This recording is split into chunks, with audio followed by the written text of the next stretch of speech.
The Force of Others, a Star Wars podcast.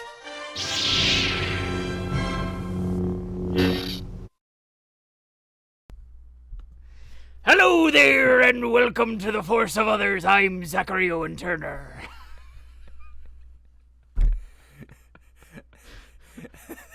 If you watch the show for anything, it's got to be for the intro, right? And I'm Matt Boisner. And we're back with some skeleton crew. It has premiered, and it is the most piratey show I have seen in these 7 seas. How long? So yeah, Skeleton Crew has premiered and stuff.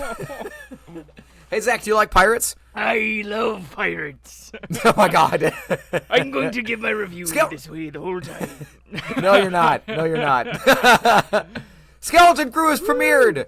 I don't know about you guys, but I am hyped. I loved it. I loved it so much. Zach, how did you feel about it? Yeah, I watched it Monday night with my partner, and she had not seen any of the promo material, so it was very fun to watch with her. She would be like, wait, is this? And I'd be like, give the sly turn and maybe. God. No, I had such a good time. Wow, what a fun 2 episodes. I'm also so grateful they dropped 2 episodes, because I feel like that second episode really kind of rounded out the intro of the show, and yeah. But before we get to all that, how was your Star Wars week, Matt? Yeah. Well, fans of the podcast will know what my Star Wars week consisted of. I was living the bachelor life for this whole week as my wife was out of town visiting her family, and my family was gone, so I was alone. It was me and the dog, but that meant it was the dog sitting next to me on the couch, and I was neglecting him as I was giving full attention to Star Wars Outlaws. I did not finish it, as was my initial goal, but my basic review of the game is this. It is the most immersive Star Wars game I've ever played. Hands down. You think more than Fallen Order and Survivor? Well, you haven't played Survivor yet. Oh, it's not even... I haven't played Survivor yet. I do have it now. It's on the shelf staring at me. But I feel like I gotta do my due diligence and finish, the current one, and then I'll go back and play that one. The current one being Outlaws. Yeah, maybe. But, no, it is so immersive. It's so fun. It really is wild to me how kind of on the money I was when I asked you a couple months ago of, is this Red Dead Redemption in Star Wars? Almost completely, to a strange degree sometimes. And in that way, it makes me very, very happy. It's very, very fun. I don't love the game, but I like it a lot. I think that my not lovingness of it is that I'm not a gamer. So, I play video games sometimes, but it's the nitpicky things where, my reputation was as good as it could be with Crimson Dawn. So I'm walking through the Crimson Dawn area to go do a side quest, to go meet somebody that's going to teach me to do something I don't remember. And all of a sudden, there's 3 guards over there that didn't care about me at all. They, waved. And then these 2 guards are like, hey, stop. And I'm like, okay. And I just kind of kept walking. And they start shooting me. And now they all start shooting me. And I was like, what? Stop. That there's one area, but there's one area you can't go into at all, no matter what. You have to still sneak it. Yeah. Yeah, I know. It was just, it felt silly to me to be like, hey, how you doing? And then, those 2 guys, they don't like me. I have to sneak. It felt weird. But I understand it's a video game and it's an open world game, so the game does not know that you have an excellent It's the difference between reputation. Letting somebody come into your house and use your normal bathroom versus using your private bathroom that only you use, Yeah, it threw me off. It didn't look like it was that different because it looked just as shady as everything else, but all of a sudden these guys were like, it was a strange experience. But there's little nitpicky, whiny things like that. Every game has that. But overall, I really, really, really like it. And as Zach knows, I got pretty far into a playthrough and had messed up a couple things and didn't like it, so I just restarted. You gotta learn how to save as you go, my guy. Well, and again, that was the other thing that I think this bears mentioning. We talk about a lot. We're not old, but we're not young. And my favorite games were games that, I've played a lot, are games that you can save at any point. Like I think about like the Jedi Outcast, the old Kal-Katarn game, right? The hardest part of that game for me would be when I would save it in a boss fight and accidentally save it right before I was about to get hit with a missile or something. And so I would restart the save and be like, crap, and have to like jump. But in I guess Outlaws, and I guess this is a more modern game thing, you can't necessarily save in a sticky situation. You have to save when you're not like on mission. And the only times that I would think to save the game would be when it was a time that you couldn't save because it had loaded those parameters. And I was like, oh, and so I would never think about it. After but my after reputation big had gotten missions, just so save, bad. you know. I know that now. My reputations had gotten so bad with the pikes that I couldn't take a walk without 5 kill teams coming after me, and I was like, I'm just trying to go pick up this thing from this guy. I'm gonna restart. Well, but it was interesting. Sorry, I keep talking over you, but I have an Outlaws question, and listeners, you're gonna have to hear it. So you went to Tatooine second. I did Toshara, then I did Kijimi, Tatooine, and Akiva. Oh, that's what I meant. Yeah, because everybody goes to Toshara first, but then the game kind of led me to that first playthrough. The game kind of led me to Akiva second. Oh, really? I don't remember why now because I've restarted and it's all become a gobbledygook mess. Yeah, I mean you can do them in any my order. mind. It doesn't matter. Huh. All right. Well, anyway, all right. But all that to say, I have talked enough. How was your week? How was your Star Wars? It was good. week? I actually did a lot of Star Wars. I finished Outlaws, so I'm on the other end of it. Oh, cool. So it was really fun because my partner and I started the game together. She's on the couch doing art, and I was playing, and, she was watching, and then we were sitting there, and I was like, do you want to, I have one more mission. Do you want to finish it? And she's like, yeah. So I played, and she watched, and there's literally moments where you're like, running and you're like, oh no, and she would be like, run, and I'd be like, I'm trying because it's very high stakes at the end. I am so impressed with the swings that this game makes. I'm not going to spoil anything because you haven't finished it yet, but there are some excellent end game like twists, and you're just like, oh cool, that's cool, oh my god, I didn't see that coming, which is really nice to be surprised by a game. And overall, I love the gameplay. As somebody who games a little bit more than Matt, I thought the gameplay was great. I still have to finish all the side missions and all that, and I haven't played the DLC yet, which I'm very excited for. Just got to save up for, but yeah, no, I thought it has a very nice emotional ending that is, it wraps up nicely with the opportunity to continue with more games, or for it to just be, all right, we're done. That was a beautiful, beautiful story, which I think we need more of in Star Wars. I don't think everything needs to be sequelized, and if it does, then great, but I think it's so nice to have a complete package, and you're like, great, that's done. Boom. Right on. But yeah, no, I loved it. Akiva is a beautiful planet, which we have never seen before, except for in the Aftermath books. Yeah, so we've read about it. We haven't seen it. Yeah, just all the different biomes that you get to. Tatooine's so fun to go around, and there are so many Easter eggs there that it's like cool. Oh, don't get me wrong. If I wasn't such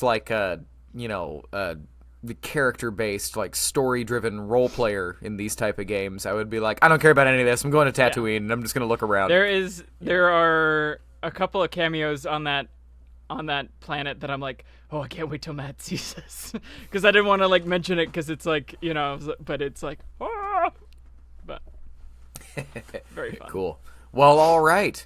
Well, we have preambled enough.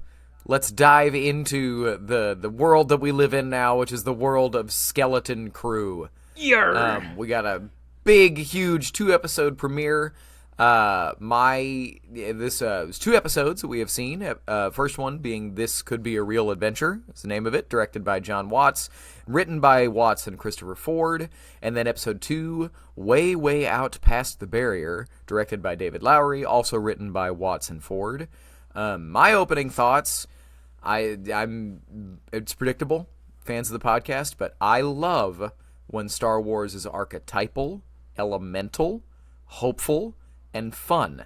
To me, that's timeless, and to me, that's when Star Wars is hitting on all cylinders. And for the first 2 episodes, that's what this was.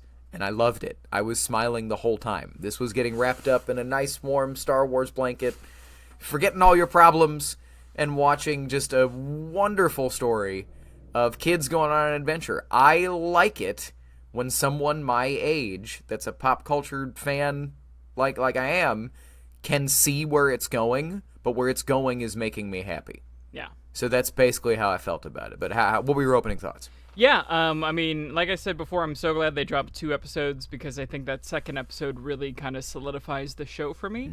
Because there were certain parts in the first episode that I was like, I don't know about this, which we'll get to later. But it's such a fun time. It's truly is so Goonies in space, and it's like almost like incredible how Goonies it is, which I know was kind of the pitch, but you found such a great clip about Carrie Fisher talking about George Lucas creating movies that he wanted to see and that he was based off of. So it's so beautiful to see that with Christopher Ford and John Watts. They're making a Star Wars version of the movies that they grew up.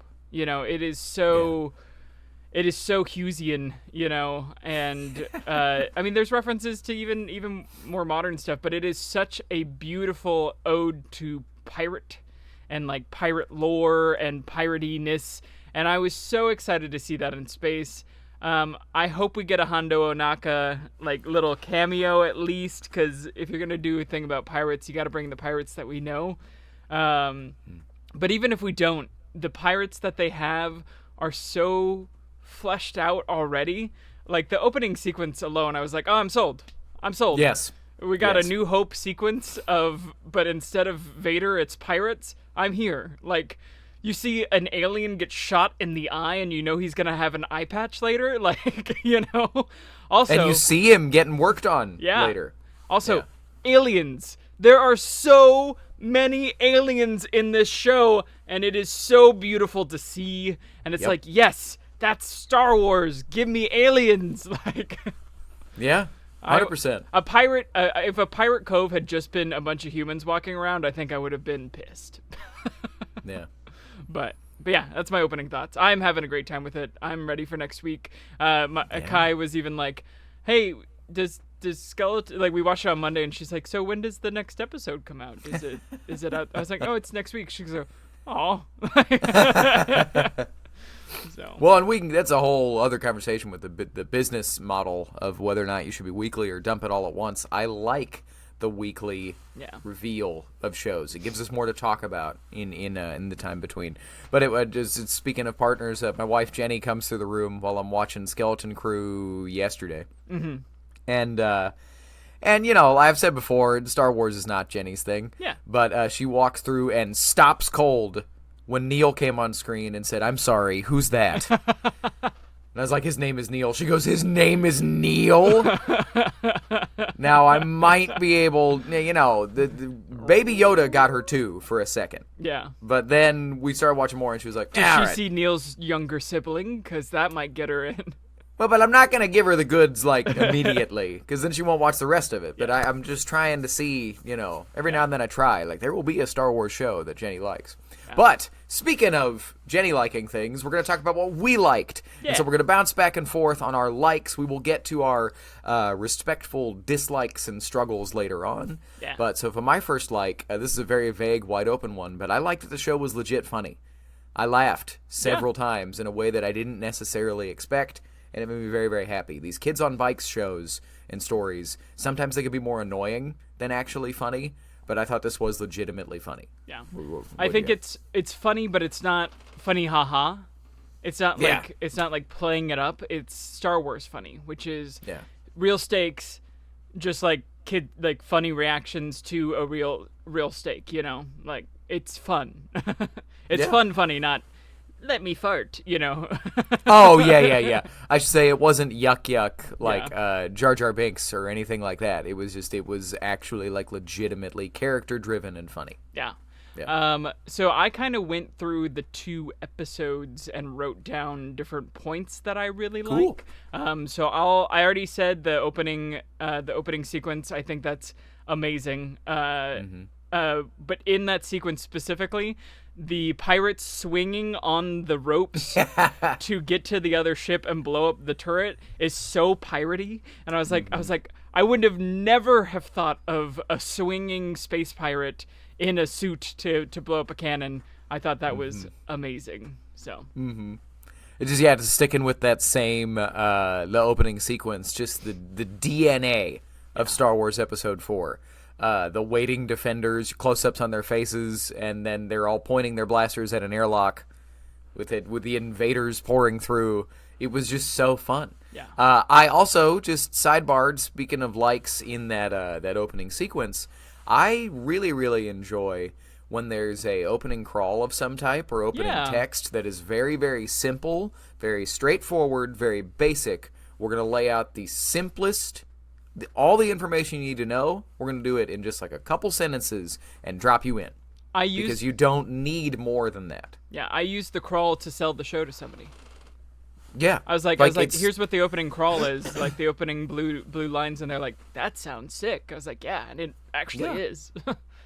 Yeah, I love that. I love that Ahsoka did it. It's the opening crawl stuff is hard because it shouldn't be paragraphs and paragraphs and paragraphs of exposition, right? I love it when you get the 3 paragraphs for like the saga films, but you see in like fan films and stuff, people will do these paragraph opening crawls, and then it goes on for 5 and 6 paragraphs, and it's so much information. Whereas opposed to this, it's like the way they did it this way in Skeleton Crew, Solo, and Ahsoka, where it's just a couple sentences. We're going to give you the base detail and throw you in, and that's all you need.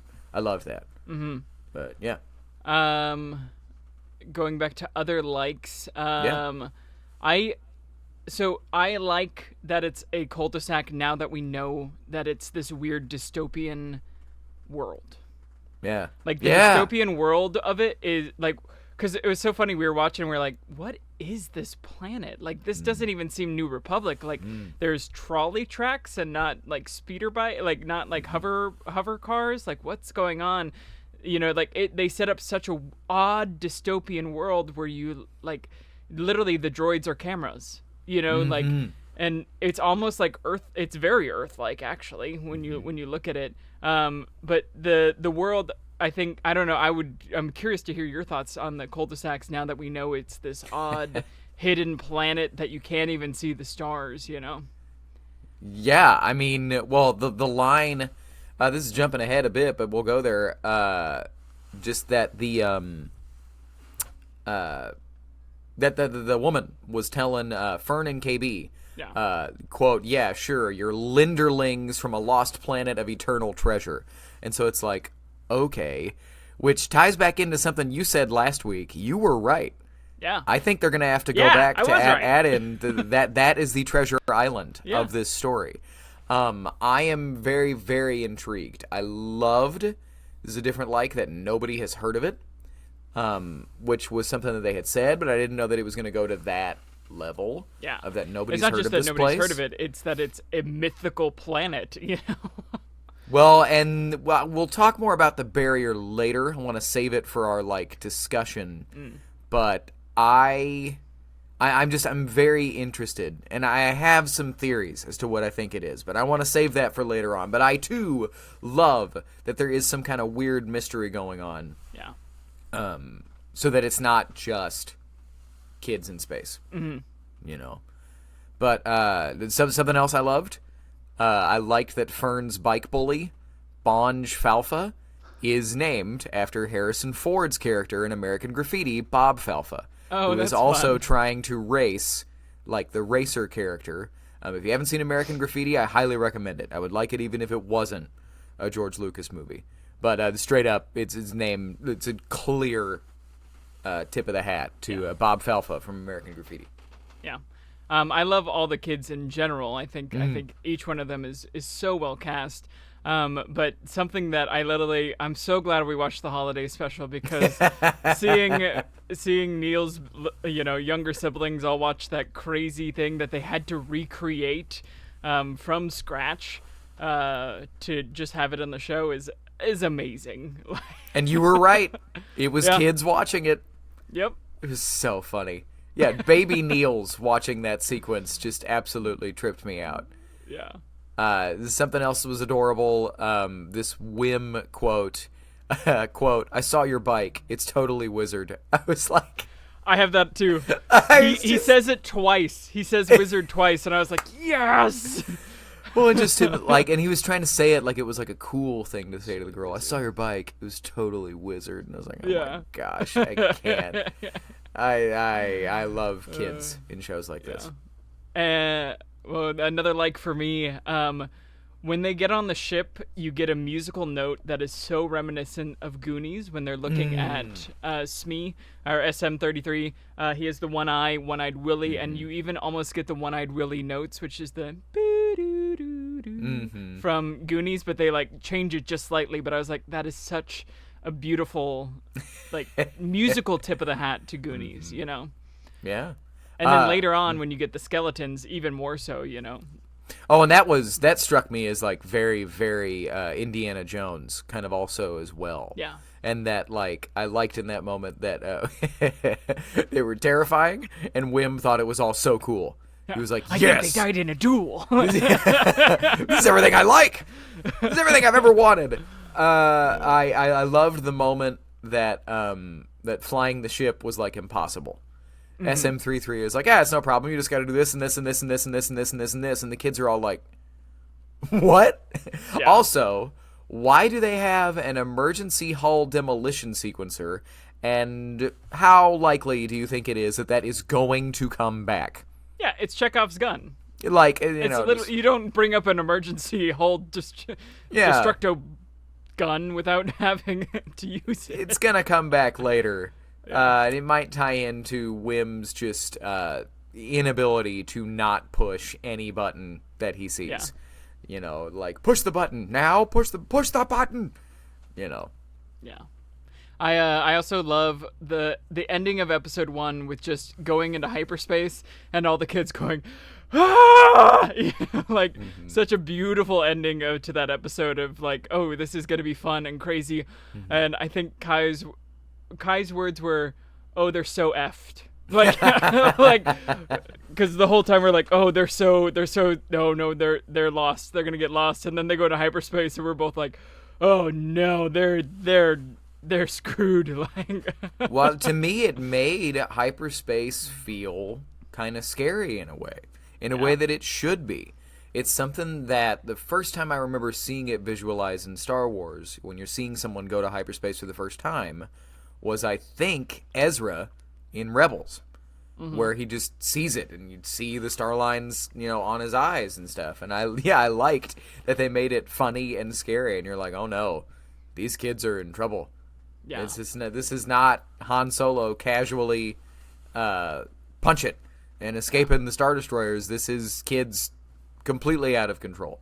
Especially when SM-33 points and he's like, which one is it? To all of the stars. Yeah. Well, yeah, and then just the feeling of being completely lost in space. Yeah.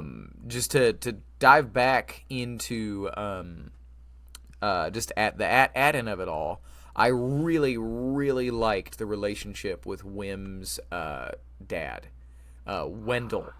Because so oftentimes in these kids on bikes, latchkey kids, 80s stories, you've lost the mom and the dad's a disaffected jerk, right? He didn't strike me as a jerk. He struck me as kind of a dopey, like nerdy, like kind of down on his luck, has to keep the job guy that does love Wim. He just can't be there. So oftentimes the dad's like mean. I guess he definitely gave some attitude in the detention sequence, but he didn't strike me as really like cruel. Me. Yeah. I rubbed up against him a little bit. Oh, okay. Which was going to be my dislikes, but I'll talk about it now. Yeah. Because he's like, hey Dad, will you read me a scroll like Mom used to? Yeah. And then he's like, no, I have work.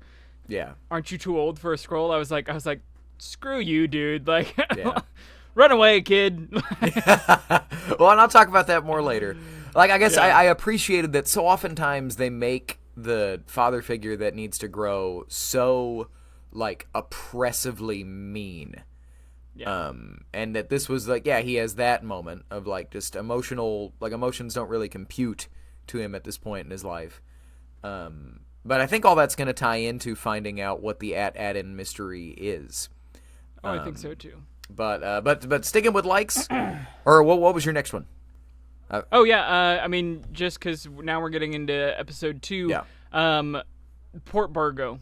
Oh, all yeah. of it. The whole docking sequence. The fact that the shuttle is held together by duct tape. I don't know if you caught that, but it's like there's like a little duct tape line on this like ship that they're in. I was like, oh my gosh, this is such a rinky-dink, port. Mm-hmm. I think. And it was driven by that thing from the Ewoks. The teak. Yeah. I loved how practical Port Bargo is. I mean, there's so many costumes and puppets and references, and Port Bargo, I loved it. Mm-hmm. Well, and pointed out to us by Rocky Westbrook, friend of the podcast, friend of the show, Port Borgo, based on, I think, Borgo Prime, Legends. the planet Borgo Prime from the Young Jedi Knights books, which are books starring Jason and Jaina Solo, the Solo twins, back from the DPU when we were kids. And Borgo Prime was a moon that was like a pirate moon.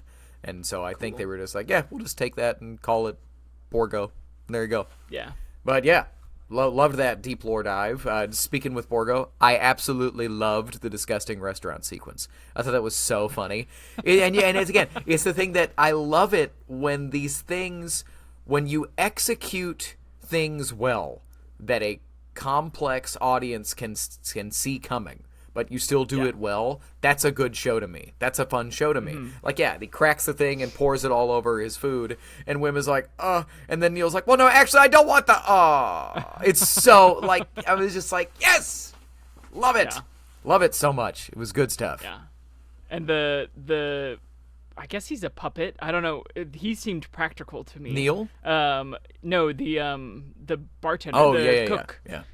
I loved his design with the multiple eyes and the like clear, the hand at least was for sure practical. Yeah.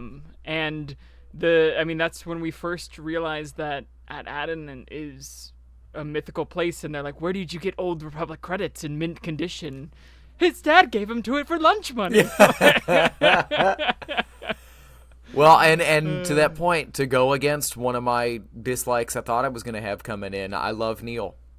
I loved it. I don't know what it was about but I didn't get any of the disconnected voice that I was expecting, where I thought I was going to bump up against seeing Neil but not seeing his mouth move. I am confused how he talks, because they went out of their way to... His mouth underneath. Oh, he was like, I don't talk through my trunk.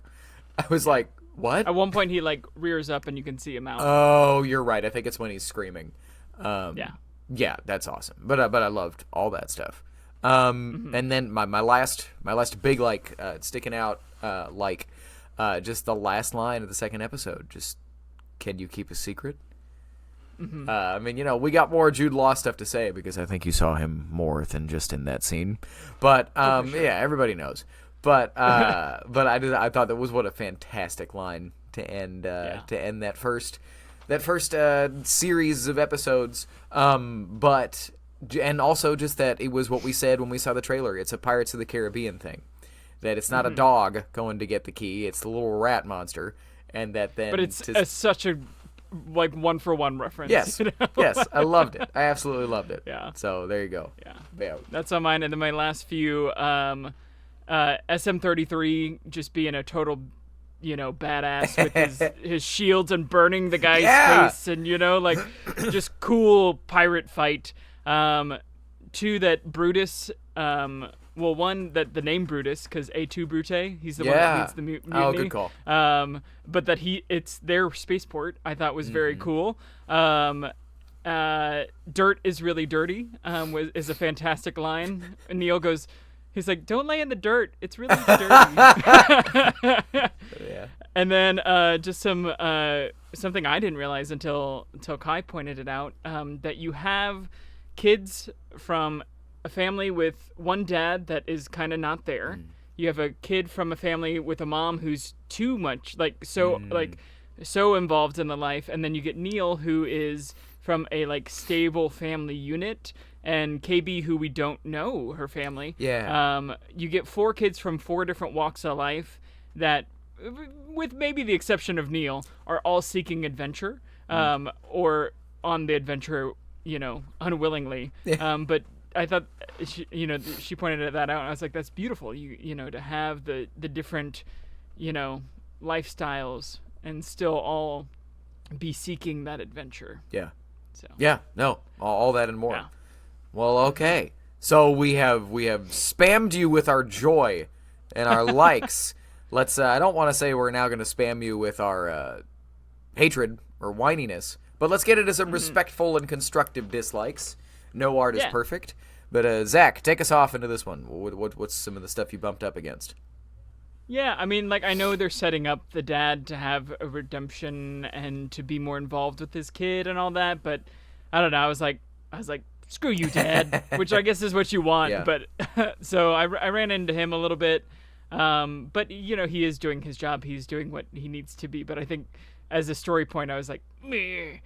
Why can't you be supportive of your kid? And then I some parts of that add-in, just like I was like, I know that they're setting up this dystopian, odd planet, but just like parts of it, which I guess it's doing its job too, of just being like, there's things that are wrong here, like the droids coming out, the droids being cameras, freaky. I guess I don't dislike it. I like that. But you're wary of it. I don't sounds know. like I'm wary. Yeah. I'm wary of the planet. Yeah. No, I don't really have too many dislikes for the show. I really had a really good time with it. I think it sets up everything really nicely. Yeah. I don't know. Maybe I'll think about some when you talk I about had 2 little nitpicky things from the same scene. The first one's real and the second one's funny. I just don't understand why he didn't just say, I want to be a Jedi in the career assessment situation. He was like, but I want to help people. It was just so awkward with the kid laughing at him for that. Yeah. It would have been I think it would have been way cleaner and way funnier and way just clearer to what the story is if he was like, well, I mean, I want to be a Jedi. And then if it's like the record scratch and everybody's laughing at him, then it works and it flows. And I kind of want to help people. That's what safety droids are for. You're dumb. It was just kind of weird. I just didn't get it. Yeah. And I understand that the story they were trying to tell was that he is ashamed of that to a degree.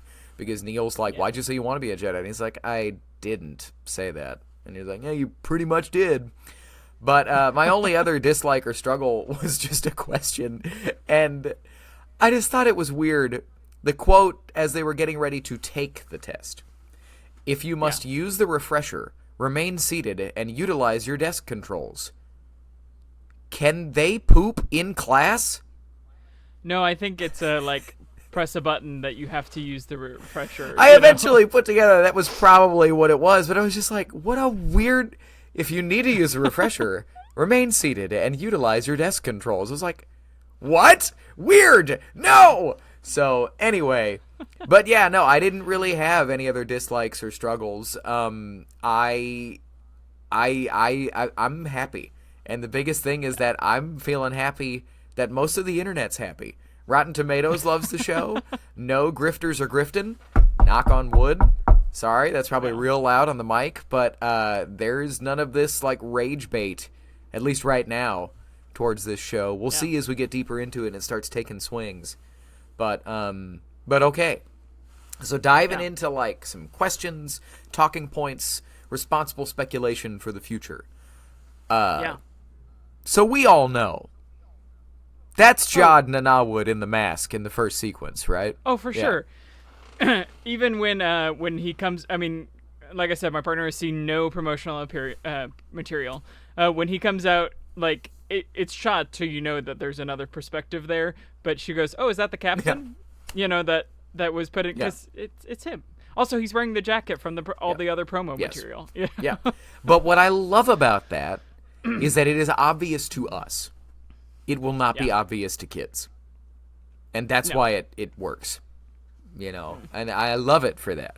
It's to a lesser degree, like, a lot of us could see the Chimere Stranger thing coming. Yeah. But yeah, but I mean, you could even hear this was his voice. It was obvious. It wasn't even really that well disguised. It's like I'm listening to Jude Law. I don't think it's supposed to be, though. Yeah. You're supposed to be ahead of the kids because you're like, oh no. It would be random if just this random guy was in the cave and we had never had any indication of who he could have been before. But did you have a question, talking point, whatever stuff? Yeah. So StarWars.com revealed what the book says that Neil is reading, or not Neil, that Wim is reading. The Jedi book. I saw that Star Wars Explained translated it. Did Star Wars. Oh, maybe it was Star Wars Explained. Maybe. Well, either way, it was translated. And it's very much like, this is old Jedi lore. So my question is, does he even know who Luke Skywalker is? I don't think he does. If he's on this, secluded planet, so that means that there were Jedi way back when on that planet. So there could still be a Jedi temple on that planet. That's true. Which is, I didn't think about that. My thoughts. Because he's like, Jedi temples could go in and out of the ground, which we've seen in, Rebels and stuff like that. But it's like, where did he get this book of lore on Jedi? Are there still Jedi on that planet, for one? And then, is that going to be what the vault is? That only Jod can get into. Because he has the Force. That's good. I like that. Yeah. That's entirely possible. That did beg a question for me. And again, at a certain point, I need to not be nitpicky and just enjoy what it is. But if the pirate crew put Jod in that cave, they would probably know that he has the Force. Or do they not know that he's Force sensitive? And that's why they left the key out in easy Force grabby distance. Who knows? Yeah. I don't think they do because, I don't know, if you're a pirate captain, you want to have something in your back pocket. I guess that's true. I guess that's true. Okay. Well, but good speculation there on that part. But so I have a question for you. Is KB part droid? I think it's been confirmed that she's is? Has it not? Well, I don't know. That it's that I think she's a Lobot. Oh yeah. I think she's definitely part. I think she's a cyborg because she even plugs in the thing to her side of the head to open up the door. Oh, I missed that part. When does that happen? Yeah, so the door to the ship, there's the lever and she's like, "Oh, I can't get it." She takes something, plugs it into the back of her head thing, and it pops it open. So I definitely think she's part. Right. Partially, she has cybernetics. I just forgot that part. I know that you and I had talked about, or you specifically had postulated that she was a Lobot a while ago. Yeah. But I forgot about that moment. That was actually this was, I don't want to say a dislike because it's just kind of, we have gotten insight into every one of the kids except KB. The only thing that we've seen from her is that there were 2 moments that she was scared and she pulls her visor down. So at some point, is she going to have to learn to overcome her reliance on her tech? Is she going to get hit by an ion weapon or something and lose her tech and just have to get by on her own wits? Is she, what was his name in Goonies? Is she Data? Yeah. Slick shoes! Good Lord. So, other talking point. The first scene of SM-33 or SME, he is looking for his captain. When I first watched the episode, I wrote, he ain't there because his captain is Jude Law. And then I thought about it more. And if that planet has been unfindable and unknowable for who knows how long, I don't necessarily think that's the case. I don't think so either. If Jude Law takes a particular interest in the kids, I'm curious. I might want to rewatch that last scene and see if Jude Law heard the guards say anything to the kids so that he knows. I'm interested. Well, the kids talk a lot about it. They say at Aden. But do they say that in the cave, in the cell? They do. Well, then there you go. I'm curious to find out if the reason he even takes an interest in them at all is that they mentioned At-Aden, and that he's like, okay. I think they do. Because maybe that is his old ship, and it was looking for the treasure of At-Aden, and he lost it. I think it's unlikely that it's his old ship because of the old skeleton. That's fair. Like, they are covered in cobwebs and fully decomposed. That's true. Like, to the point where there's nothing, Yeah, okay, entirely possible. So. But, go ahead. Yeah. I think he's not captain, he's Long John Silver. Yeah. Yeah, 100%. Okay, so we'll go into it. What do you think is up with the barrier around At-Aden? Yeah, I don't know, because it is so clear that At-Aden is this weird dystopian place. Like, you're not allowed to see the stars. You're not, like, there's a force field, there's a barrier to keep you from leaving. Every single person has to be assigned a job to make sure that the city runs. Like, it's very, like, you have to do this job once you do the thing. Like, there's no room for growth.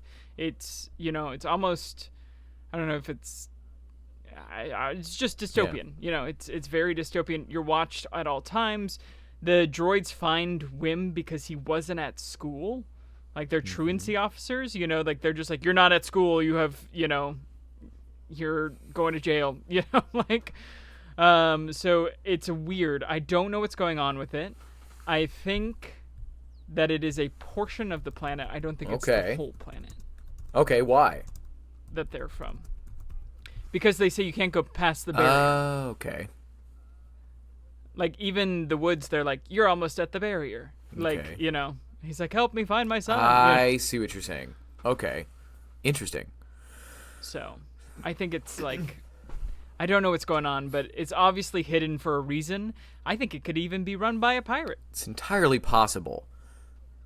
Or a Sith, or a Jedi, or, like, it could be run by some powerful entity. But the droids being cameras really, like, is Big Brother vibes. Oh, for sure. So. So the sticking point to me, or kind of my Leo DiCaprio meme where I snapped and pointed at the camera, was when the proctor, Fern's mom, she was talking about the great works. Because the great works, and, like, you're part of the great work, the great works are something that Chancellor Lena So is doing in the High Republic books. Like, the great works is that she's having the Republic do these, trying to do these altruistic things for the common people in the galaxy.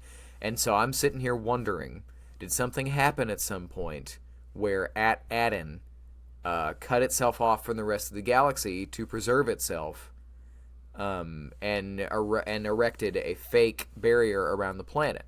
Because there's that one scene where they pan up from Wim's house, and you're looking at the clouds, and it looks like there's a series of, like, storm clouds and black holes around the planet, and there's all these red dots. I think it's a hologram, because they fly right through it. The kids do. Oh, for sure. The sky is hologrammed. For sure. It even has, like, the, like, wavy lines, like, so you can... But I wonder if at some point, maybe because they got a bunch of pirate treasure, and that was enough to make this planet very wealthy and prosperous, they were like, okay, we are going to make a purely isolationist society, and we're going to tell these people that this is for their own good, and we're going to force them to work and think about nothing but work. Like, the things that they're teaching them about in school were, like, complex topics. Not just they're essentially the Star Wars times tables, right? But they were talking about the way that they calculate something different within the barrier as opposed to outside the barrier in the rest of the galaxy. And I don't remember what the sentence was because I'm stupid, but it was like it was weird. It was very, very culty vibes. And then, like, what will you do for the great work? I'm going to be a systems analyst. I'm going to be a researcher. I'm going to be a Jedi. But, I'm very, very curious what the deal is, and I think that's the point. It's got to be tied into the treasure somehow. We've seen the treasure in the trailer, and we know now that this is basically Treasure Planet, right? So, or Treasure Island, really. So it's going to tie into that treasure somehow. I'm excited. Yeah. Also, those droids, the teacher droids, remind me so much of the droid from Power Rangers. Oh my gosh, he looks exactly like him. I didn't think about that. As soon as it showed it, I was like, is that the Power Rangers droid? That I haven't thought about that robot in a long time. I know it's just an R2 head on a skinny body. Alpha but 5. It's still man. Yeah. That's crazy. That's wild. Right on. Well, okay, so then some other kind of discussion points when they're bugging SM33 about bro, we got to get home. We got to get back to Ad, and he's like, do you mean Adelon? He name drops some planets. Yeah. Adelon, Al-Alcor, sure. and Aldani. For Adelon, that's the Spider's secret base planet from Rebels. Al-Alcor is nothing. That is the first time it's ever been mentioned. And then Aldani is the planet from Andor Season 1, where Cassian joins the Rebel heist team, but SM33 says it's a sulfurous bog world, and it was not on Andor. So did the Empire waste the planet after the Rebel heist was successful? I don't think he would know. I think he has been deactivated for so long that it could have been. I think it's the opposite.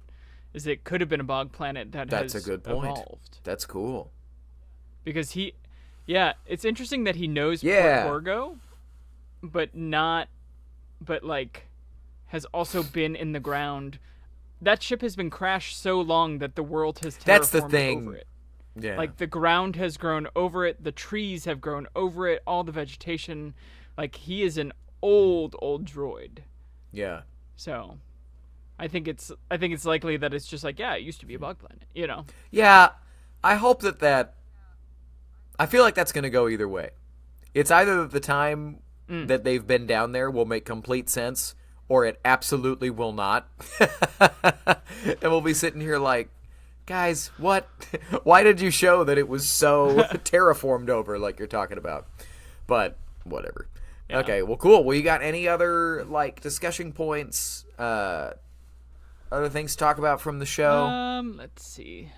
Let me just any predictions or anything like that? Wizard. Loop. I thought it was hilarious that there was a house of ill repute on the pirate planet, and that they were willing we've to had show 2 times that has happened, and once was on Andor, and then the other one was here. Yeah. Skeleton group. Yeah. But I liked sense. the one lady was super nice. She's looking out for the girls. Yeah. Yeah, she's also stop messing with me. Where are you guys from? I love that line. Linderlings from a lost planet of eternal treasure. I was like, let's go. That is the log line you'd see on a pulpy science fiction book in the library. Yeah. So based off of the promo material that we have received about the show, my prediction is that Jude Law is a former Sith that takes them to a Sith planet or Sith temple that he tells Wim is a Jedi temple to figure out how to get to At-Aden. You have to have your kids in the attic finding the map moment from Goonies. You have to find there's got to be a map finding episode, which I think will be either the next episode or the episode past that. You're going to have them get back together. You're going to have the dad and the mom of Fern and Wim get together to try and find their kids, which might lead them off planet as well, realizing that it's a weird dystopian planet. And I think eventually everyone gets back to At-Aden. Yeah, I think the end game is we're back there. But go ahead, sorry. And my last prediction is that at the end, Jude Law is killed. That he does the Long John Silver of, I need to actually save these kids, and actually has his redemption and falls down a well or something, and you're like, oh no, he sacrificed, but he's still out there. I think that could go either way. My biggest prediction for Jude Law is that he's gonna be the coolest, best, like supportive father figure imaginable, and he's going to be everything that Wendell is not, right? At least initially. And yes. He's going to read 100%. him a scroll And he's going to be like the for coolest. Sure. He's going to be so awesome, and then he's going to turn heel either at the end of episode 6 or like the beginning of episode 7. And I only know that because Jude Law said recently that like you find out everything about Jod in episode 7. So we might have a flashback episode. We'll see. But also, based off of Star Wars streaming, after doing our top 5s of all Star Wars streaming, I'm so curious to see. Yeah, that's the one that you always love. Because I think it's going to be high adventure. On my top top list was always like an episode 5 of a show. So I think based off of the formula that they tend to go with, there's going to be something about episode 5 that's going to be. I think that's going to be the big squid monster episode that we've seen from the could trailer. very well be. I think it's going to be high adventure. Yeah. Well, kookiness. All speculation. We don't know anything. But yeah, no, that's cool. I do think my biggest Jod Nanawood prediction. I do think that he's not going to stay a jerk. I think that he's going to become. You don't do a show like this from the perspective of kids without it being optimistic, right? Borderline fairy tale, and you're going to find out that the scoundrel does have a heart of gold, and he's going to potentially sacrifice himself to save the kids. I think he's going to go full heel, then have to sacrifice himself from the kids, and then turn to Wim and go, remember Yeah. or, like remember me as the man who read you a book, a scroll to sleep. Like don't remember the bad times. Very John or it could Silver be keep talking about Long John Silver. It could be that he ends up captured and Wim breaks him out, and that's the end of the series, and he like tosses him a couple credits of the treasure and is just like, get out of here, man. And he's like, thanks, kid, and then goes off on an adventure on a rowboat. So at this point, do you think the characters are going to stay on at Aden, having overthrown whatever repressive government is present, or are they going to go off into the galaxy at large at the end of the show? It's a wild thing to ask for after the first 2 episodes, but if you had to pick one of the two, I think they're too young. Oh, I meant like with families to go and stuff. out into the galaxy. Yeah. Oh, okay. I think they stay at Aden, use the treasure to like. And they've overthrown open up whatever isolationist regime. Yeah, I don't think you set up droids with camera heads and not have them take down droids with camera heads at some point. You get your explosion and all the droids go, and then the Gungans go, wow! Jar Jar Binks shows up. These are broken. Knocks it over. Oh my god. Anyway, all right. So closing thoughts on the first 2 episodes of Skeleton Crew. Very, very happy that we have another show to talk about, and I'm very, very happy that this is what this show is. My closing thoughts, to tie directly into the moment, Zach, where you were bumping up against Wendell really, really hard. It made me so happy. Not what the dad said, but that he said, aren't you a little old for bedtime stories? And then turned out the light, and you get that and they love you. And then Wim's like, love you, and then is looking up at his toys on the ceiling.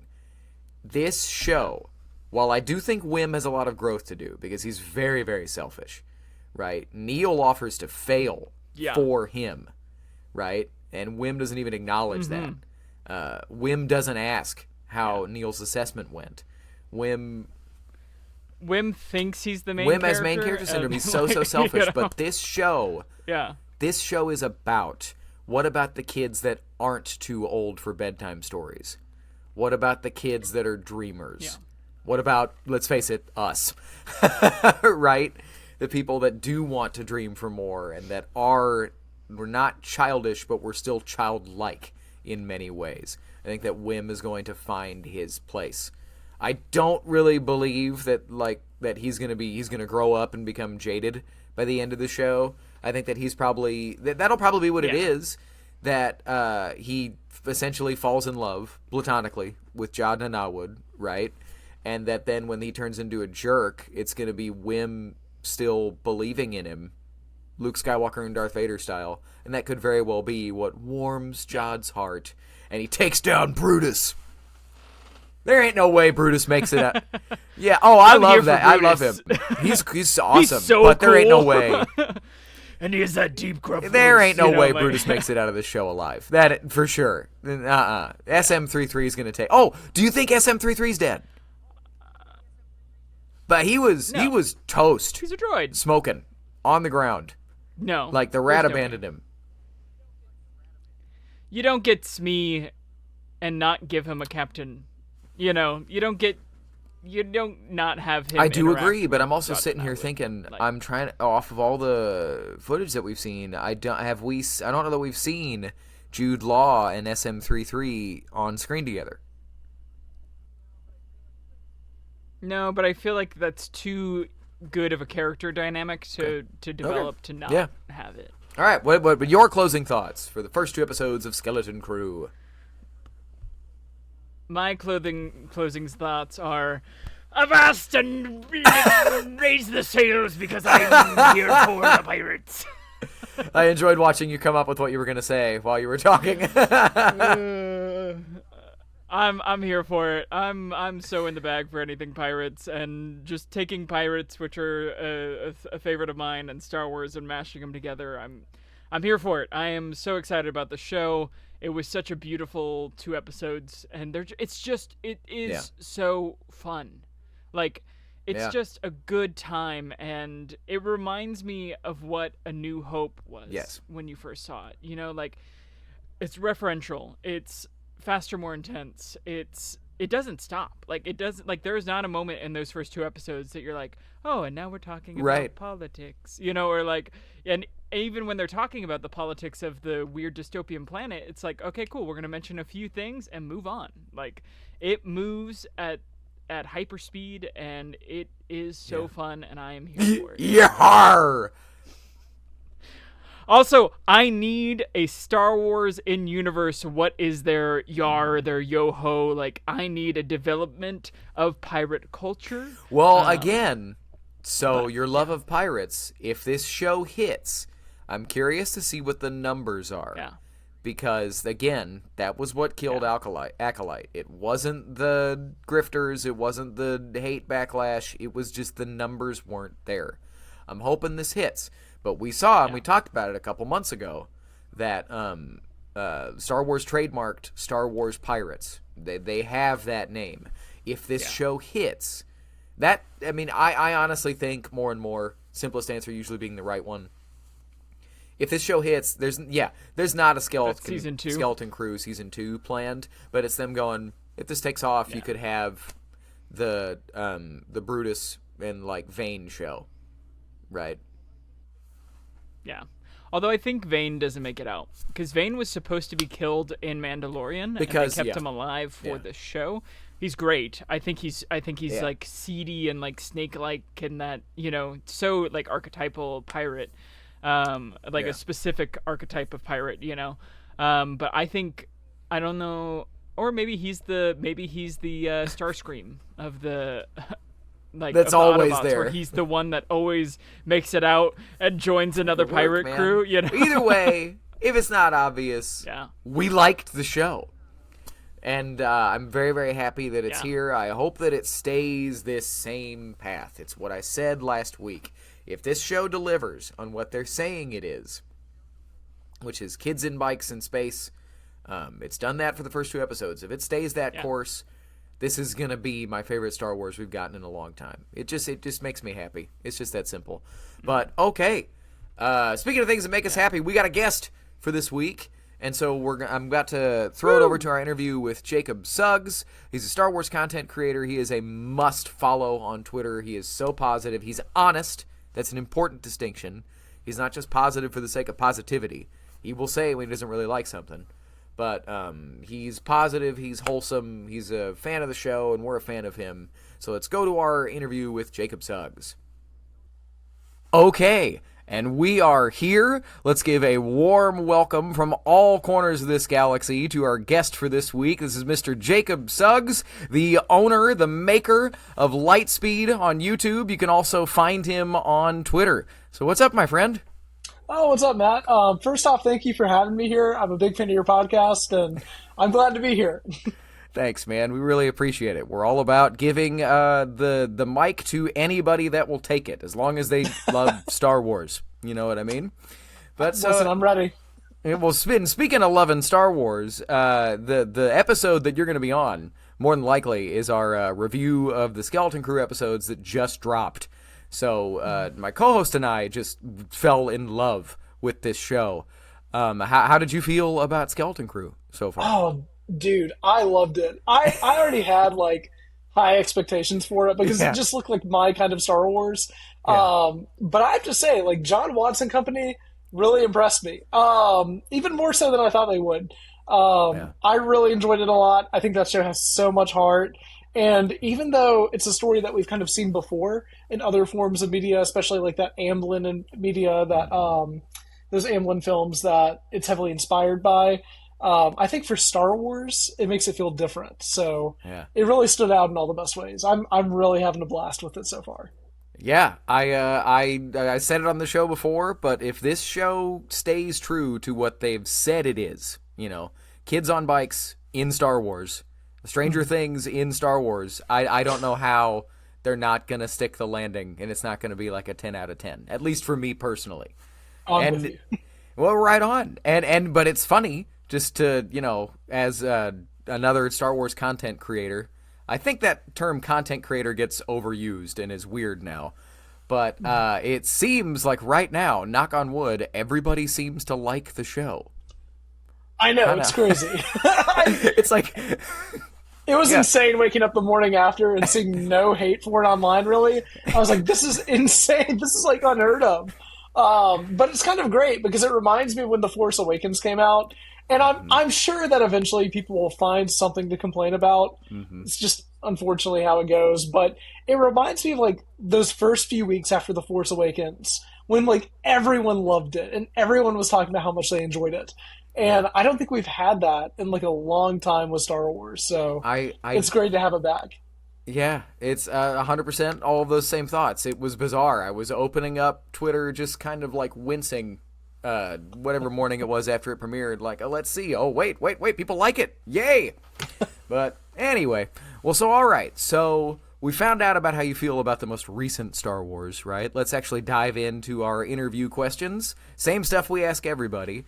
But to find out where you started with all this stuff, where were you when you first saw Star Wars, or what is your first Star Wars memory? So I love talking about this. Cool. The first time I saw Star Wars, I remember I tried to watch it on my parents' VHS tape. And I was like a kid. I got scared of Darth Vader whenever he walked into the Tantive 4. And so I was like, okay, maybe I'm not ready for this yet. But then a week later, I was like, I'm going to try it again. Because my cousin was with me, and he was a little bit older. So he was like, I was like, I can't look lame in front of my cousin. I have to watch this movie. And I ended up loving it. And then not long after, I watched episodes 5 and 6. And then we actually didn't own the DVDs for episodes 1 and 2. Because at the time, episode 3 hadn't come out yet. And I remember we'd go to Blockbuster all the time and rent those DVDs to the point to where I'll never forget being out of town with my parents in a Target.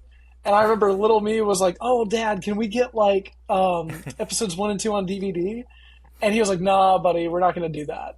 And I was like, but if we get them here, then we don't have to keep renting them from Blockbuster. And I remember, I can see it in my head. My mom looked at my dad looked at my mom, and he just grabbed the two DVDs. And it's funny because those are actually the same prequel DVDs that I have now. That's cool. But my first Star Wars memory was actually talking about it with my mom. And my mom actually gifted me, she bought it for me whenever I was a kid, but this R2-D2, it's probably going to be low quality on the camera that I have, but this action figure is the first ever Star Wars thing I ever owned. And it's so yellow from age and stuff. It looks barely like R2-D2 now, but it is the first thing that I ever owned, and it's the most prized thing in my collection, I think. Nice. And every time I see it, I think about my mom, and I have to call her and be like, "Thank you for getting me into Star Wars." No, that's wonderful. That's so cool. Well, and hey, it looks like R2. It's R2 just sandblasted from Tatooine. There we go. We got it. It's on the front of his body. So he's just fallen after getting taken out by that Jawa. Exactly. So, canonically, that's R2-D2. Okay. I'm with you. That's a fantastic memory. I love that. Most of the people that I've talked to have a very, very similar first story. It was watching it on TV at home, you know. But the specifics, I love that stuff. So okay, so we got your first memory.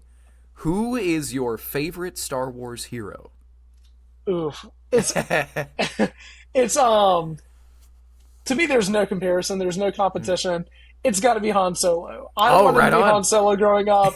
Lightsabers are awesome. I love lightsabers, but like, there's nothing better than a good blaster at your side. So I love Han Solo. I thought he was so cool growing up. I had all the Han Solo stuff. I still do. And you just can't beat him. It's Harrison Ford, and he's the best. He's the best. That's cool. I love that. Okay, so the flip side, we got your favorite hero. Who's your favorite villain? It'd be so easy to say Darth Vader, Matt. I feel like that would be too easy. Hey. So I'm going to give a solid tie between two other characters. Okay. Kylo Ren and General Grievous. Ooh, okay. Elaborate. Why those two? So General Grievous, just growing up, I thought he was awesome. From the minute I saw Revenge of the Sith in theaters, I knew that character was just going to stay with me. And watching the Clone Wars growing up, there's something about him to where he's such a coward deep down, but he's so cool. Like, he has 4 lightsabers. He looks awesome. He looks terrifying. And he looks so cool that you can't just ignore that. So General Grievous has just always stuck out to me. Kylo Ren, on the flip side, man, Adam Driver's just so good as that character. And I love his character's journey from episode 7 to 9. And even in the comics, I think he's great too. So a lot of great Kylo Ren stuff as well. You're right on. Yes.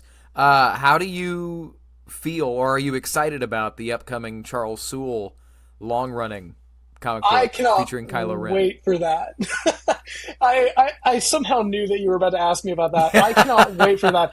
Anything with Charles's name on it, I'm just immediately sold on. His Rise of Kylo Ren comics are some of my favorite Star Wars comics probably ever.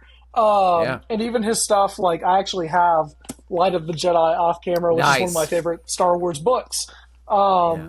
Anything with his name on it, I'm immediately sold on. And I think he's fantastic. I cannot wait for that, and I'm so glad that we're getting sequel content in 2025 of all years.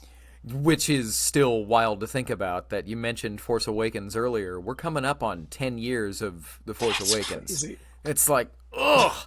The onward passage of time is a jerk. But okay, so real quick, a Grievous question, because I see this debate pop up online a lot. I'm sure you do as well. So he's the general is portrayed slightly differently on the Genndy series, the Tartakovsky 2D Clone Wars. Obviously, that was like before Revenge of the Sith even came out, if I remember right.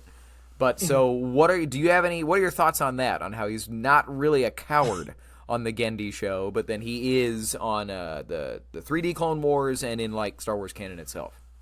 I don't necessarily have a problem with it. I think it makes for a very interesting duality of the character. But I also think it kind of, both iterations perfectly lead into Revenge of the Sith. But I do think it's cool to think about how the Tartakovsky series, which is fantastic, I love that entire run. He's so scary in that show. Yeah. He's grabbing people with like his feet and throwing them across the room. He's wielding one lightsaber with his foot. It's insane. And so I kind of love that it shows that Mace Windu crushes his lungs in that show, so that it like kind of nerfs him for Revenge of the Sith just a little bit. But I think in canon it's a little bit interesting as well, because when you know that General Grievous is kind of a coward underneath that menacing shell, it makes him so much more interesting as a character. And I feel like they have a lot of fun with that in that show throughout the 7 seasons. There's a lot of arcs that I think kind of stand out, like that one with him on Naboo where he gets captured and fights Captain Tarpals. I think that is a great episode. I think that both iterations of the character work for similar and different reasons, I guess. Right on. Yeah, too often we see people get caught up in I like this one better. I like, whatever. It can all work. The way that exactly. Well, and the way that my co-host and I had kind of rationalized it is that it's almost like the Gendy show, because all the Jedi, all the Force powers are up to 11 on that show. Mm-hmm. It's almost like that's kind of like the in-universe legends. That was the way that we've kind of like squinted at it. But yeah, absolutely, Mace nerfs him a little bit, I think. That's a cool way of looking at it. I've never thought about it like that. Well, and then, like the Mace Windu vignette on whatever planet that is, where he's taken out, on the Gendy show, he's taken out a whole droid army with just the Force. And then it ends with like a little kid that sees him. So when you think of the show as kind of like in-universe legends, like it's a kid saw Mace Windu fight a bunch of droids from a distance and then went, wow, he was taking out thousands. Anyway, neither here nor there. This is your interview and not mine, but okay. So it's cool. So we got your favorite, right on. We got your favorite of like the top tier, right? Favorite hero, favorite villain. Who is your favorite random alien background character? Man. Everything inside me wants to say Claude from The Rise of Skywalker. There's something about that. I love that he's just a slug. He looks like something that, like, if you were to ask a 5-year-old to draw, like, an alien that they would see in Star Wars, they would draw Claude.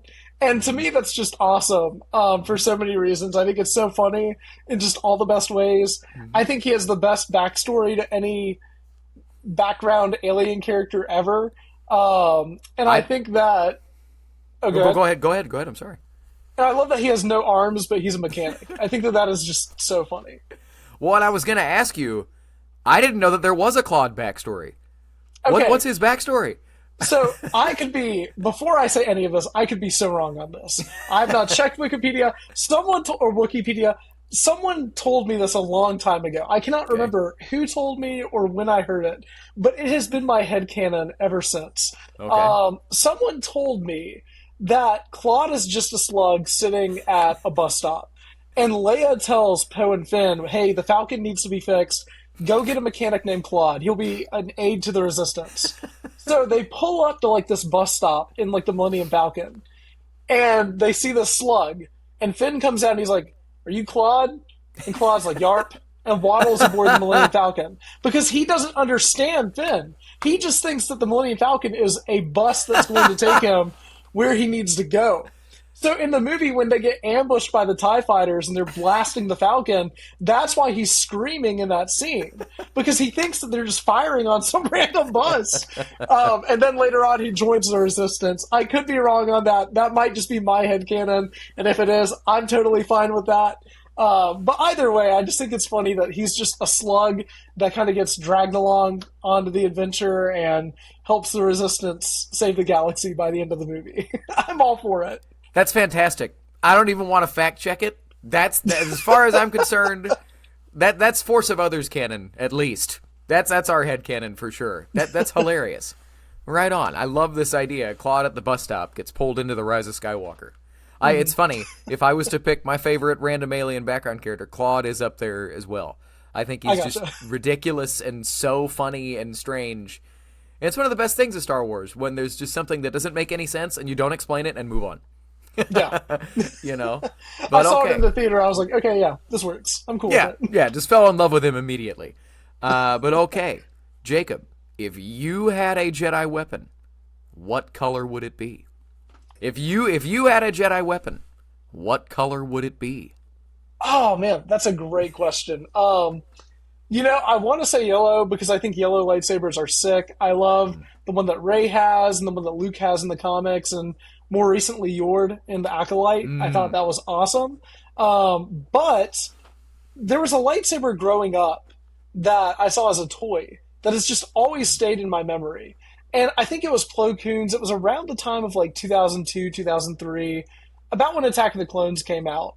And it was this orange lightsaber. And my friend had it, and I was always like, that's not in the movies. Like, is that canon? Is that like in the story? Is that like is it real?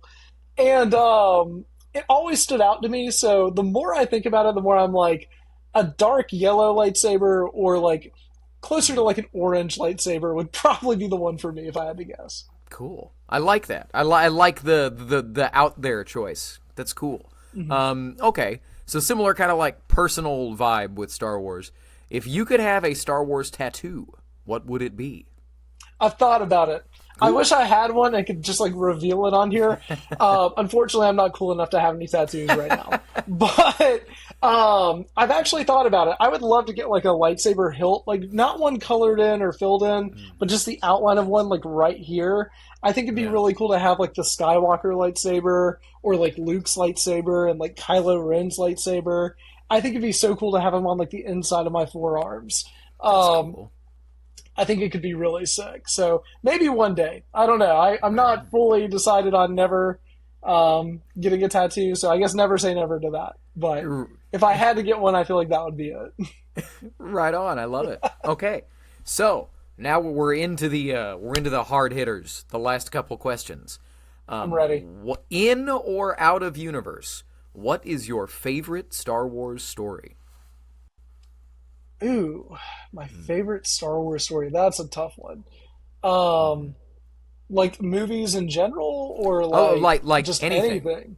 Well, and in or out of universe. So I've had people. One of my best friends came on the show, and his favorite story was our seeing Star Wars Episode 3 at midnight, back in like almost 20 years ago now. Cool. You know, but in or out of universe, anything, any book, any comic, any experience you've had, whatever.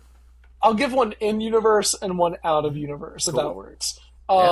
In universe, infamously, my favorite Star Wars movies are tied between The Last Jedi and The Rise of Skywalker. Cool. Which usually you meet people and they love one and hate the other, and vice versa. I don't know. For some reason, I just really enjoy both. So I think that both movies just really resonate with me.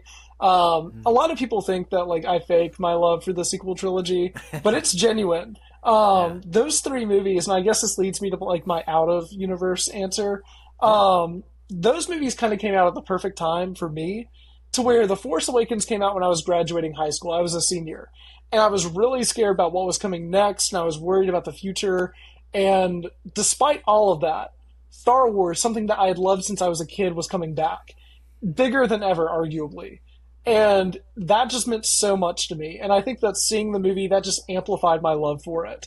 The Last Jedi came out when I was in the middle of college and trying to figure some stuff out then. And that movie was just so much fun to see on opening night with friends. I'll never forget whenever Snoke was killed in that movie.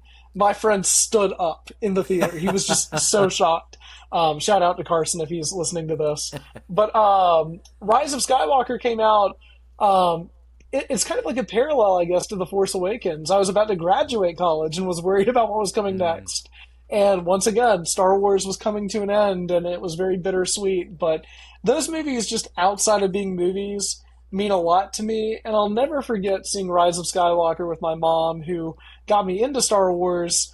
And I remember I looked at her after Rise of Skywalker ended, and she was just crying. And I looked over at her in the theater, and it made me cry. And I was like, thank you for getting me into Star Wars. And we just hugged in the theater. That's something I'll never forget as long as I live.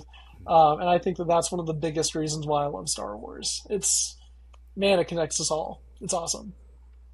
Yes, love that. I will interject only to say I have almost, not quite the exact same, but very, very close to the same experience with Rise of Skywalker. It was, and it's a moment that people make fun of and whatever, but it hit for my mom as well, because she saw the original in 1977. But when Rey slides down the sand dune into the Lars homestead, my mom just started crying. Just instantly, I heard her and start crying because she hasn't, she's seeing that set that she first saw when she was a kid. Right. And anyway, but that's why you want to know why Zach and I have a podcast. It's stories like this. Yeah, we love Star Wars and it's fun, but what it means to actual people and how it affects your actual life. And that's fantastic. So, and that segues really beautifully into the last question before the ridiculous trivia question. But so the last real question: what does Star Wars mean to you? Oh man, I don't even know if I can put it into words. Um, whenever I think about this, I just think about something that happened to me the night I saw Force Awakens on opening night. Okay. It's very similar to my story, but it was someone else. So I remember Force Awakens had just ended opening night. My friends and I got out. We were talking about how much we loved it, and my theater, like at the time, was very local and small, and we didn't think there was going to be a crowd. But the line had wrapped outside of the theater. It was crazy. Um, and wrapped outside of the theater. It was crazy. And I remember I was in the lobby and I turned around and there was a dad in like his 30s with like this worn out like Return of the Jedi shirt. And there was a little kid with him. I'm assuming it was his son. And he had like a Kylo Ren shirt on and everything. And I remember the dad got on the kid's level, like knelt down to the kid's level and was like, "What'd you think, buddy?" And the kid was like, crazy. He was like, "Oh, I loved it. I thought it was cool. What did you think, Dad?" And his dad had like tears in his eyes and was like, "I loved it too." And they hugged in like the theater lobby. That is something like maybe even more than like my moment with my mom. I think about that a lot. Whenever I think about what Star Wars means to myself and so many people, I don't know if I can put it in words. But whereas I can't put it in words, I think about memories like that. And I'm like, that's what makes Star Wars special. That's what makes it different because it's a generational story, both in the narrative and also outside of the narrative, to where it just connects us all in so many ways, and it just means so much to so many people in similar and different ways. I think it's great. Right on. Beautifully put. I love that answer. I appreciate that very much. Okay, so it is, we have reached the reckoning question. The ridiculous Rathtar, random hard trivia question, where there are no losers. There are no losers. Okay. There aren't really any winners, because you don't get anything. But, so it's purposely a preposterous, like, stupid question that only super nerds like us would probably even have a chance at getting. But gotcha. If you get it, yay. And if you don't, you have a life. Like, congrats. You know. So here we go. I love it. So you're a fan of the sequels. You're also a fan of the originals and the prequels and all that stuff. So this is a question that ties into the sequel trilogy as well as one of the others. Oh, Matt, if I get this wrong, I'm going to lose my clout. No, you won't. You will lose no cred, I promise. So, Finn's Stormtrooper designation is, of course, FN 2187. Yeah. Where else does the number 2187 appear in Star Wars? I feel like it's in a new... Is it the cell number that Princess Leia was kept in? Boom! You got it. On the money. Yes! I purposely picked one weird because I was like, I know this is like a Star Wars content person, so let's go deep. You got it. Congratulations. Awesome. We'll put in canned applause and stuff and fireworks going off and whatever else. Yeah. I was so scared for a minute there. I was like, oh no, I know this. I've heard this before. Nice. Yeah. You had me in the first half. Well, and you know, there's the whole thing. Originally, JJ wanted him to be FN 1138, and apparently Lucasfilm was like, that's too much, and he's like, okay, I'll pick another one. And so he picked Leia's cell number. You got it, dude. That's okay. Cool. Eventually, we're going to make, like, ridiculous Rathtar trivia pins or something, and we'll mail them out to the people that got their question. But I don't know. That'll be cool when we're a bigger podcast. But either way, we have come to the end of our interview. Thanks very much for coming on the show, my man. And let the people at home know where they can find you, where they can find your Star Wars content and stuff. Yeah, well, first off, again, thank you, Matt, for having me. I really enjoy your podcast a lot. And I appreciate you asking me to be here. It's been fun talking about Star Wars. Where you can find me, I'm on Twitter at Suggs. I'm also on YouTube. Lightspeed is my name, but I think you have to search up Lightspeed Skipper to find me.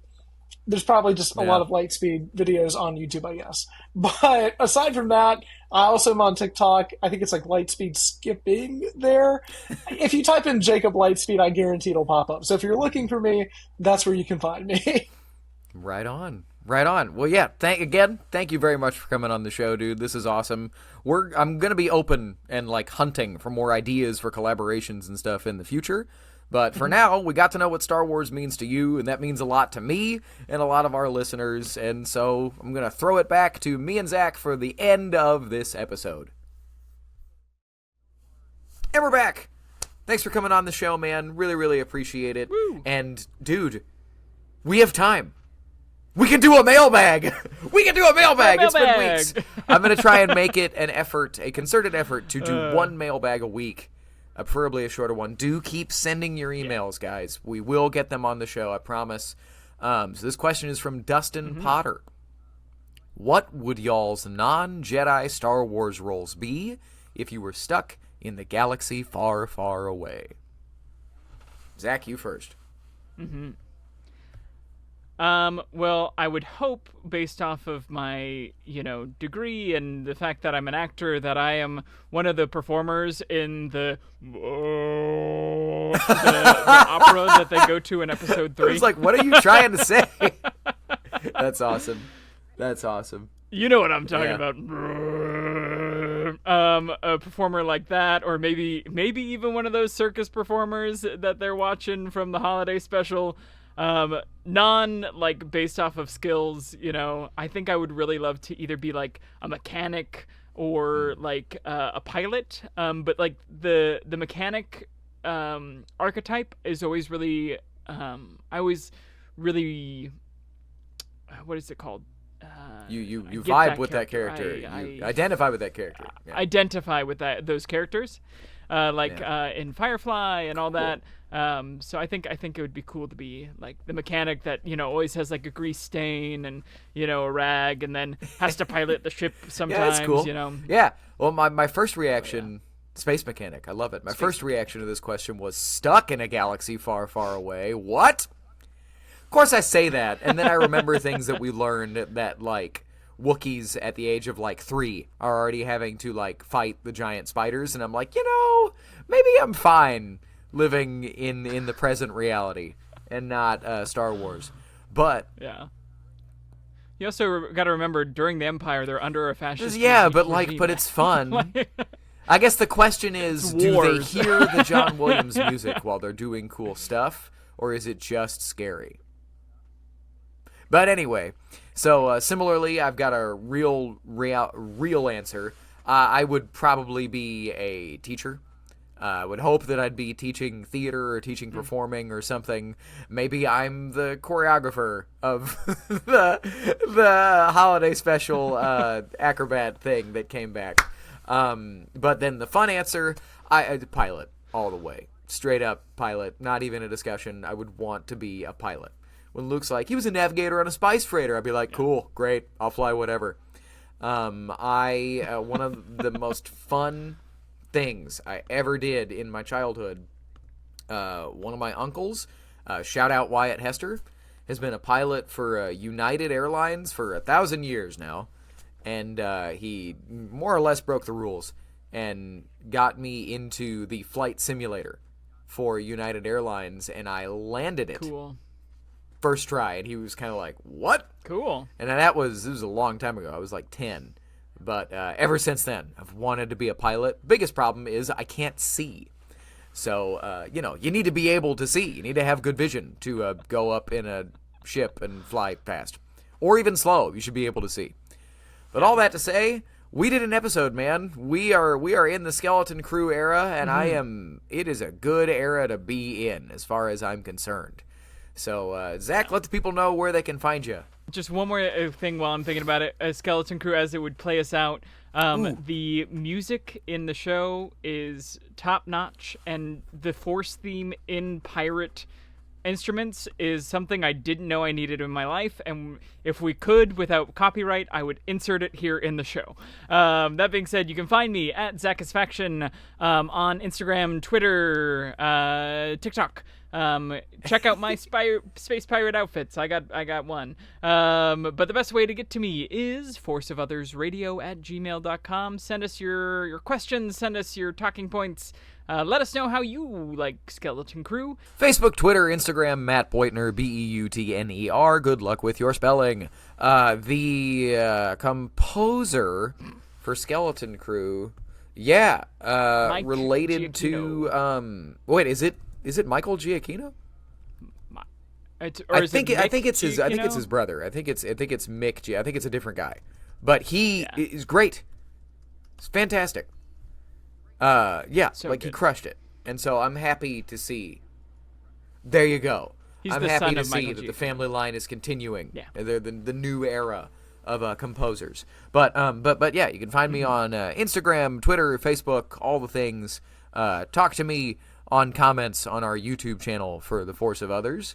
And the biggest thing that I'm taking away from this show was my closing thoughts. What about the kids that aren't too old for bedtime stories? That's okay to still like these things. It's the matter of being childlike and not being childish. Get your stuff done, handle your business, be a grown-up, but still have fun. And so I hope you are able to take that lesson into your life. And without further ado, and remember, the force of others will be with you. Always! The Force of Others, a Star Wars podcast.